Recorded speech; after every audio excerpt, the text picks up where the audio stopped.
Mandalika menyisakan tuntutan tanah rakyat ada yang belum dibayar, menghabiskan anggaran APBN yang neraca bisnisnya ternyata merugi, meninggalkan tempat yang hanya ramai 2 minggu dalam setahun yang 50 minggu sisanya sepi. Memang apa pengaruhnya untuk pembangunan ekonomi di daerah tersebut? Ini harus dijelaskan kepada rakyat karena rakyat ikut membayar biaya pencitraan tersebut dari pajak. Kita lanjut. Apakah menggunakan anggaran APBN untuk bisnis yang berujung kerugian usaha? Apakah hal tersebut masuk kategori korupsi? APBN itu anggaran negara, seharusnya untuk apa sih? Aslinya nih kita tanya, untuk rakyat kan? Rakyat yang mana? Atau untuk kedaulatan negara agar secara global dan secara makro negara diuntungkan, yang akan membuat rakyat juga untung, juga makmur. Untuk itu masuk akal kalau menggunakan anggaran pemerintah baik APBN atau APBD harus untung dan harus diperiksa KPK kalau merugi dan harus masuk kategori korupsi. Bagaimana? Setuju? Jadi kalau begitu pemeriksaan KPK terkait penyelenggaraan Formula E ada benarnya. Salah satu yang ingin digali KPK adalah apakah gelaran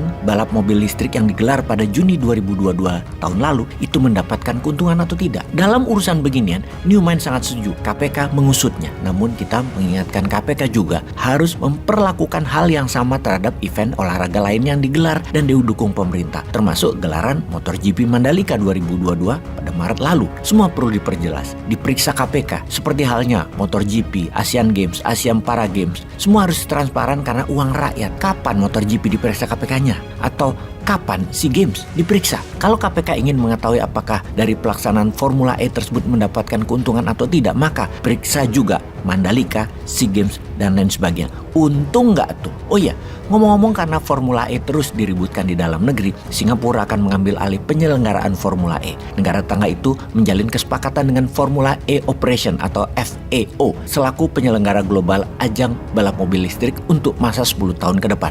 Maklum, negara tetangga kita nggak pernah mencampurkan politik sama olahraga, nggak pernah mencampurkan politik sama ekonomi. Kalau kita apa-apa politik, di Wakanda Tuhannya itu politik. Jadi marilah kita ribut terus agar semua dilakukan di Singapura aja, termasuk MotoGP yang rugi penyelenggaraannya kemarin. Namun rugi MotoGP alhamdulillah tidak dipermasalahkan. Beda sama Formula E yang 5 kali gelar perkara gak ketemu ruginya. Oke, sekarang kita bahas Mandalika. Biar adil aja, bukan karena pro kontra, dan jangan bawa ke politik narasi kali ini. Netral aja untuk kepentingan NKRI. Di Mandalika sudah 4 tahun bergulir, namun sengketa lahan di wilayah tersebut tak ujung usai. Dari 1.200 hektar ada yang masih belum terbayar haknya atas lahan. Sengketa lahan antara pemilik tanah dan Indonesia Tourism Development Corporation (ITDC) selaku pengelola kawasan ekonomi khusus KEK Mandalika Resort belum berakhir. Warga yang lahannya telah tergusur meminta ITDC membayar uang ganti rugi sesuai dengan kesepakatan dan keputusan pengadilan. Demo penolakan terjadi beberapa kali di Mandalika, di mana warga menolak mengosongkan lahan yang dijadikan sirkuit MotoGP karena belum dibayar. Di sisi pemerintah demi citra dan terlihat peduli dengan wilayah tengah dan timur Indonesia, pemerintah pada event MotoGP Mandalika gelontorkan uang APBN 2,48 triliun. APBN turut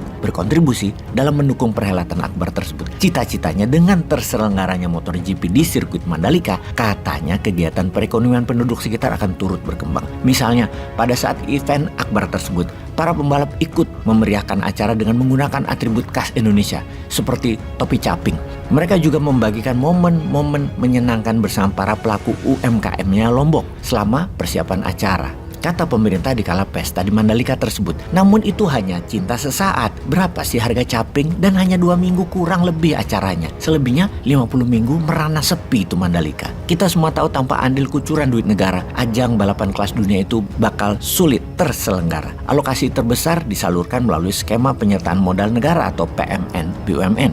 Tak tanggung-tanggung dalam menyukseskan perhelatan tersebut, pemerintah telah mengalokasikan dana pada PT Pengembangan Pariwisata Indonesia Persero atau Indonesia Tourism Development Corporation (ITDC) senilai 1,3 triliun.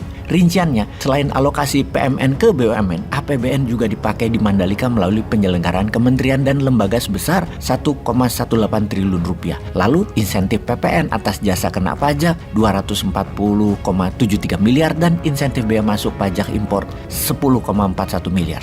Sekarang ternyata dalam pembukaan perhelatan akbar MotoGP itu merugi. Jadi kalau merugi, kena KPK nggak ya? Peace.